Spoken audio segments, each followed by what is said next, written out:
13 বলছে শতকরা বার্ষিক 12 টাকা হারে 600 টাকার 6 মাসের সুদ কত?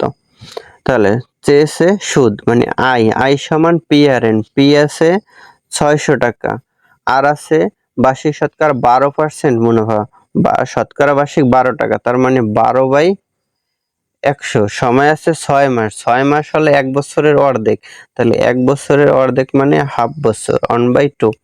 তাহলে এই 0 2 0 বাদ, 6 দ্বিগুণে 12, 6 ছক 36, তাহলে মুনাফা হবে 36 টাকা।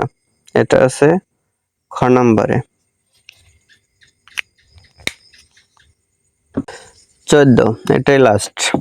বার্ষিক 3 সমস্ত 3-এর 1% হার সুদে 1350 টাকা কত বছরে সুদে আসলে 1620 টাকা হবে? তাহলে কত বছরে মানে এন এর মান চেয়েছে, এন সমান আই এর মানটা সরাসরি দেয়া নাই, বলছে সুদে আসলে 1620 টাকা আর 1350 টাকা হলো আসল, তাহলে 1620 বিয়োগ 1350, 0 7 3-এর 1 4 4 আছে 6 2 270, তাহলে মুনাফা হলো 270 বাই আসল হলো 1350 ইনটু মুনাফার হার আছে 3 সমস্ত 3-এর 1, তাহলে 3 3 3 9 1 10 আর পার্সেন্টেজের জন্য দুইটা শূন্য, তাহলে এই শূন্য এই শূন্য বাদ, এই শূন্য এই শূন্য বাদ, 3 দিয়ে এটারে দিলে 3 3 4 12 থাকে 1 5 15, 3 5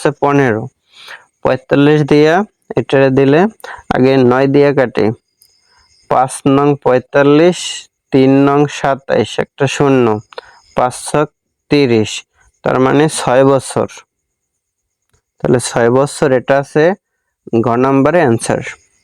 তার আজকে এ পর্যন্তই শেষ, ধন্যবাদ।